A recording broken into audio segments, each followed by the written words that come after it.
Greetings, class. Mark Mullinax here with another lesson from Tao to Ching.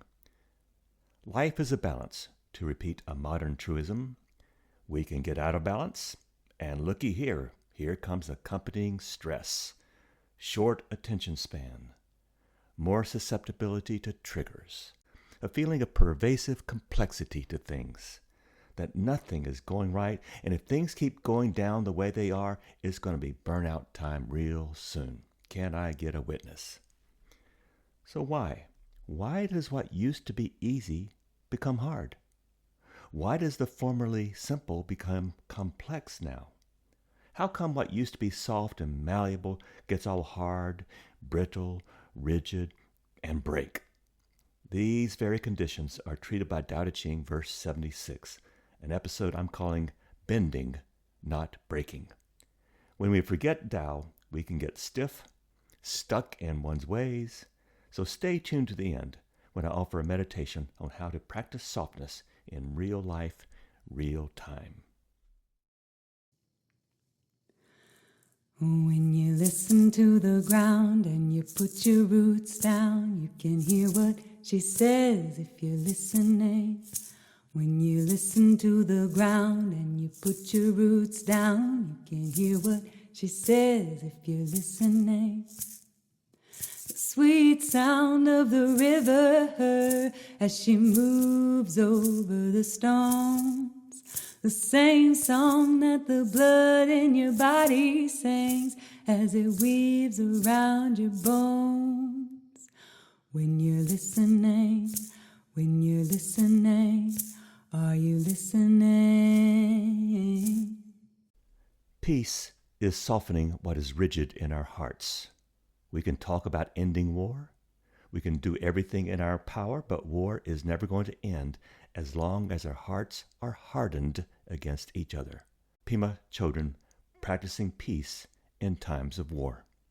Recently, Christians celebrated Holy Week, the week before Easter, a season that can foster deep dives into how authentically we are living, or not, before we start to die. Christian resurrection and verse 76's teaching on how softening and keeping things supple may have lots of overlap. Maybe the Christian practice of resurrection corresponds to Taoist perceptions and practices of softening attitudes, keeping our thought patterns green and supple, and pursuing tenderness in a hardened world. So let's get one fact straight. To stiffen or shrivel, become brittle or rigid, and die is not the intentional program or practice of any faith or spirituality I've ever heard of. Instead, renewal and resurrection are just the way things work.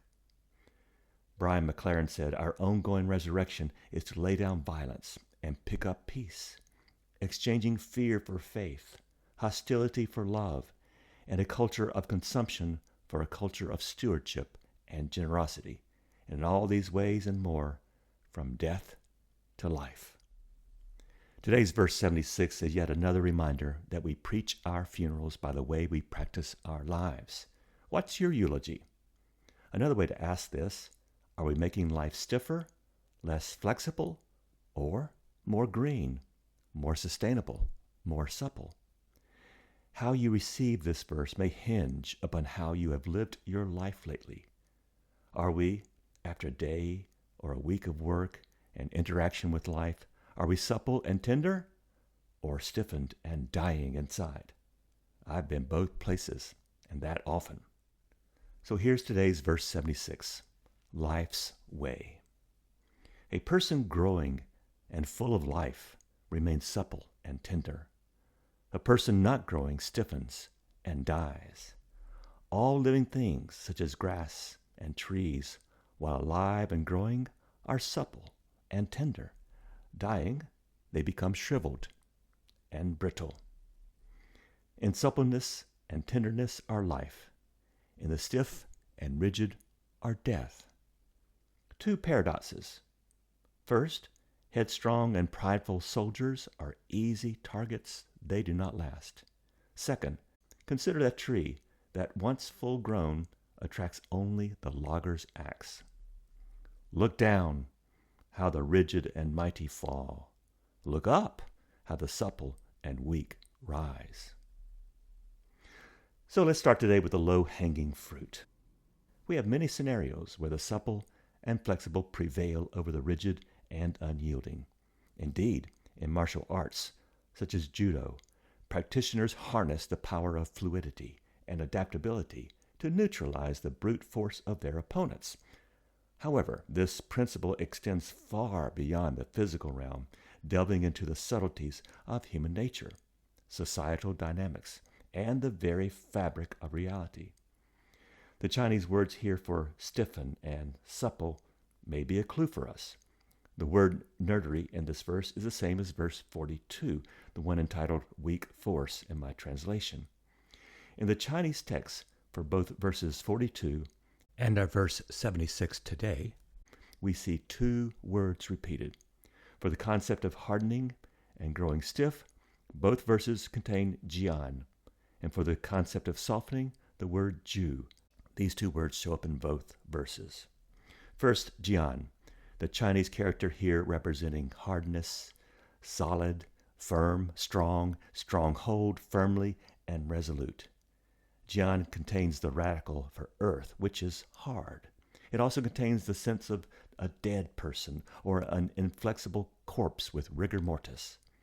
Now, in contrast, consider ju, or softness, flexibility, gentle, yielding. And ju's character contains a spear on top of a tree or a piece of wood, signifying that wood can become so soft that it can become penetrated. This 9-stroke character, when added to the character for Tao, becomes the Japanese word for the martial art known as judo, or the way of gentleness. The same character, ju, added to the character for technique, translates as ju-jitsu, also a Japanese martial art, translated as literally the gentle art. Being supple and not brittle is the way of martial arts and the way of living itself. Peace is a softening of what is rigid, attitudes, a difficult relationship, a trying negotiation, an adversarial work environment.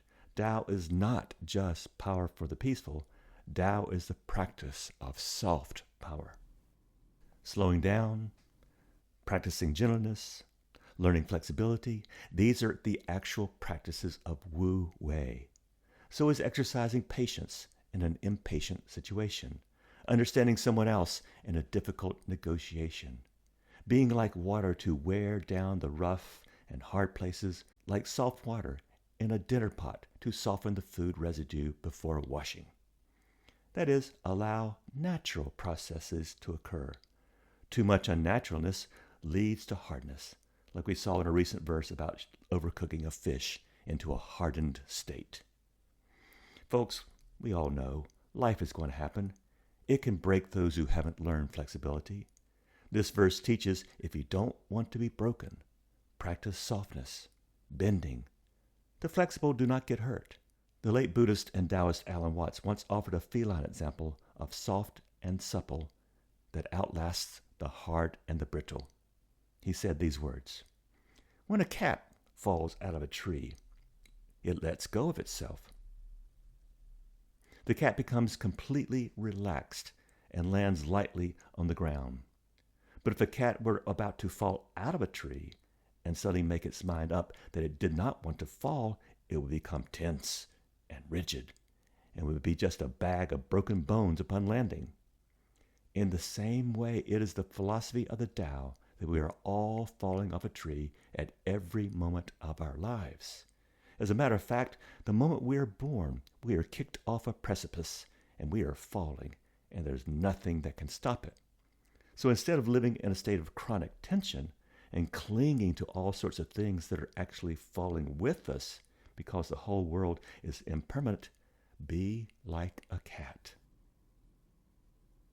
Tao, to use a simile, is like a softener to the often hard veneer or fabric of life. Soften glances in a flinty-eyed situation. Soften apprehensions when faced with hard tasks. Softening breaks down those artificial and brittle views of life. Softening leads to deeper understanding faster than anything I know. For by softening, we enable curiosity. As we slow down and soften, many things become easier. When we give up keeping score, we score forgiveness. When we give up callous attitudes, we more easily practice respect. And when we give up projecting someone as a hard enemy or criminal, we can even love the hard to love. The fertile ground of being a humane and spiritual being is plowed with flexibility, seeded with open-mindedness, and fertilized with humanity. In this softening of one's need for control, we become vessels for higher forces to work through us, vessels with no limits as to their usefulness. When you're listening, are you listening? When you're listening, are you listening? Verse 36 has hinted of these teachings already. The pliable outlast the inflexible. The gentle and soft last, while the strong and the hard fade. This is just your natural and true peaceful nature, your inner gravitational force. Because here's what happens when we soften the inflexible and make gentle and soft the hard thoughts, the hard practices, and inflexible attitudes. Here's some words from Thich Nhat Hanh. One compassionate word, action, or thought can reduce another person's suffering and bring them joy.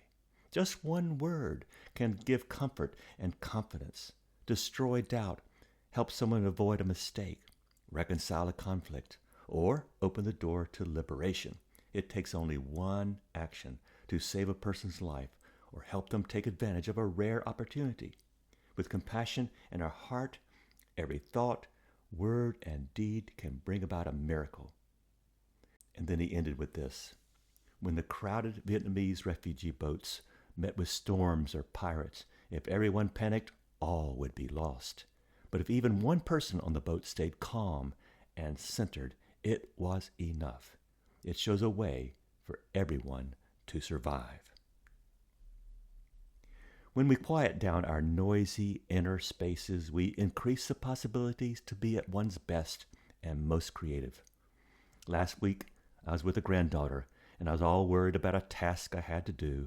I was not present for my granddaughter, but I just started noticing her, how she articulated brand new words, how she walked with her hand in mine, the simple joy of watching her on the playground. I softened, slowed down, got peaceful again. Our silent, supple, resilient minds are the intakes of Tao's oft-forgotten peace, a peace characterized by merely being empty of old, dried, cracked, and hardened desires. When do you feel most alive, most in touch with your inner treasures, most aware of your humanity and humaneness? In a world filled with distractions, cultivating qualities of mindfulness and alertness clear our cluttered runways. Softened and cleared minds help us make wiser decisions and respond more skillfully to the challenges we face. Cultivating flexibility and adaptability, letting go of rigid attachments and embracing change, one remains open, curious. This is how wisdom grows, by setting our perceived and preconceived notions of how one is to act and react. We create actual spaces for new insights and understandings to emerge. Create a soft, empty womb. Scrape off the hard barnacles. Clear the complicated decks for that which is to come. My tomb of dry bones becomes a womb of supple limbs. In difficult interpersonal dynamics, the soft approach yields profound and lasting results much faster than coercion or aggression. A soft, compassionate work environment brings out the better angels of our nature. Hardened hostility breeds only resentment and hardened attitudes in return, and then divides people into oppositional tribes. Ron Hogan has this reading of his verse 78, which is 2 verses away from us, but it works right here very well. Nothing, he writes, is softer or more yielding than water, yet given time it can erode even the hardest stone. That's how the weak can defeat the strong, and the supple can win out over the stiff. Everybody knows it, so why don't we apply it to our own lives? After this short break, we'll speak about the actual proactive practices we can actually do to enable softened, supple, green, and growing lives. When you're listening, are you listening? When you're listening, are you listening? So, how does this supple and tender understanding and practice in life actually happen? Softening, or hardening for that matter, are ever the fruits of our practice. We turn into what we practice. What are the practices of hardening and brittleness, and the practices of being supple, flexible, resilient? First, I'll review the practices that can lead to hardening and brittleness. First, practicing certainty, always having to be right, impatiently needing firm answers and rejecting the unknown. Second, withholding forgiveness, holding grudges as armor against vulnerability. Third, constant self-comparison, measuring self-worth by external standards and others' ideas of shoulds and should-nots. Next, rigid scheduling, overscheduling your life without space for spontaneity or rest, without understanding that a softer, more humane life awaits us, like all the time. Life softens when we allow it. Next, fixating on outcomes. That is, needing things to turn out a specific way rather than adapting to how things become. Next, become an expert in having the last word. That last hard word can bring years of trust to a difficult end. Just ask a teenager. Next, if you want to be brittle, respond to every alert on your phone. That'll keep you from peace and simplicity. Guaranteed. Next, suppressing emotions, believing that showing feeling is weakness. Next to last, believing one's thoughts instead of trusting one's body. And finally, blaming others, refusing to accept your part and hardening into resentment and victimhood. Next are some practices that actually nourish suppleness, flexibility, and resilience. First, begin each day with 3 slow breaths. No agenda, just a settling into one's being. Second, practice, quote, not knowing, unquote. When we're faced with uncertainty, whisper to yourself, I wonder, or I'm curious about, instead of I know. Third, following not knowing, pursue curiosity first as often as possible. Just why is this person yelling at me? What happened to polarize us? I wonder what will happen if I keep joy or beauty foremost in my heart. Pure curiosity. Next, practice gratitude every chance you have. One of my daily meditations before a meal is to vocalize, this food in front of me has miraculously appeared here, mostly without my doing a thing, and that blows me away. Thank you. Next, stretch your body gently every morning. Wake up your fascia, your joints, your being. Next, apologize quickly when needed. Soften the ego. Build bridges, not walls. Next, take a softening pause before reacting. When I grew up, the phrase was this: count to 10 before you react. In conversation, before responding, breathe in and relax tense shoulders or anything else that's knotted up. Give yourself 4 or 5 heartbeats. Give yourself 4 or 5 heartbeats of space. Slow down. Next, end your day naming one thing you let go of. A slight grudge, an unnecessary worry, a minor irritation. Name it and then just bless it goodbye. Next, walk at the speed of trust. Practice moving through your day 5% slower than your mind wants you to move. That should be fun. Next, have dedicated hours each day to be digital free and I mean this. Next, forgive your mistakes daily. Whisper, it's okay, it's all right, we're still learning. And finally, cultivate wonder. Make a daily practice of noticing something beautiful, even if tiny. The way that light falls on a leaf, the smell of morning coffee, the laugh of a child. In fact, get on the floor with children every chance you can. That'll cultivate wonder. Tao's promise is not to avoid storms. It's about becoming like bamboo, bending gracefully in the storm. Bending, not breaking. So when the waves of life come, to use another metaphor, we are flexible enough to surf adroitly and not crash in awkwardness. Today's teaching, in a nutshell. The way to live as a Tao being in the midst of change is with curiosity, flexibility, and acceptance. This is just plain common sense. When disappointed in life, when we get that new medical diagnosis, or when the wrong person wins an election, my first responsibility is to accept the new reality and then play my remaining cards, not whine or fixate on cards I do not have. Maybe all I could do is just recite the serenity prayer.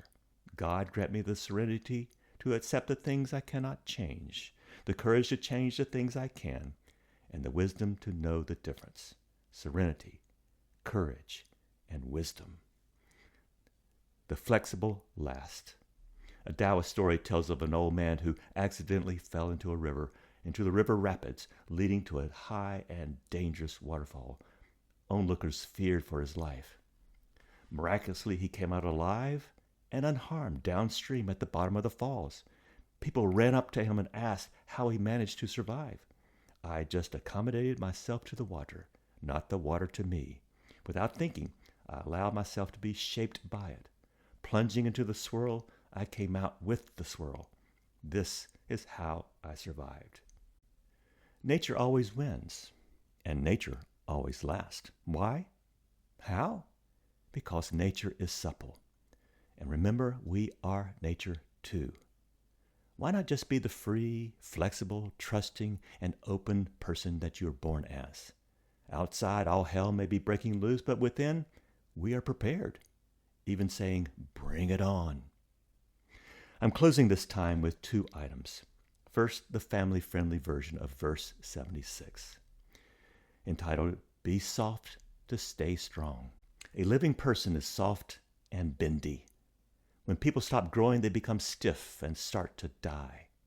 A dead one is stiff and breaks, maybe even before they die. Plants are soft and growing when alive, but dry and brittle when they die. Being soft and flexible is life.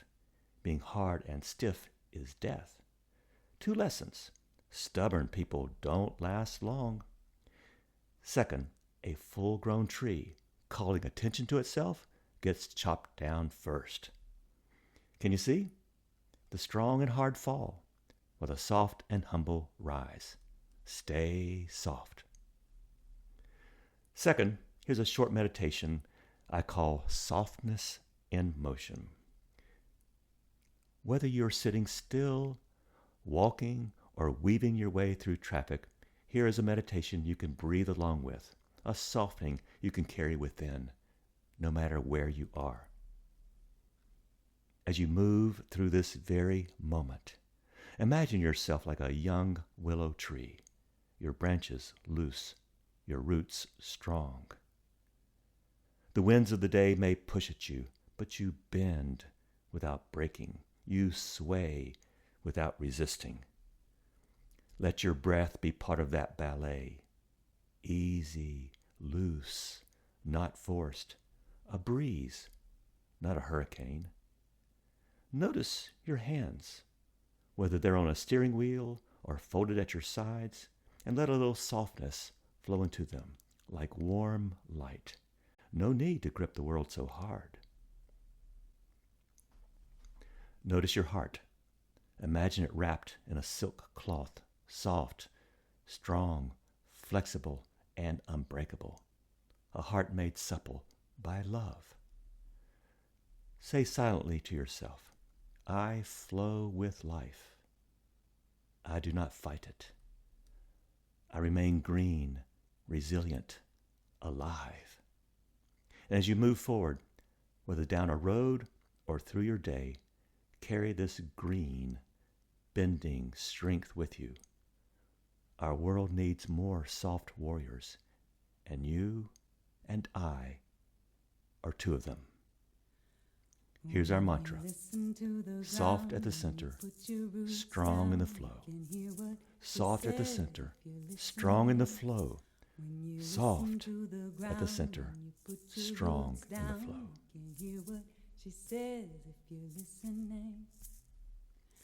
This podcast remains free, and I hope freeing. Thank you for being here today. Thank you, visual artist Audrey Davis and music artist Molly Hartwell. We acknowledge that all quotes from my Tao Te Ching translation are held in copyright by Fortress Press. May your days begin in non-thinking peace and become spontaneous ways to cultivate hope.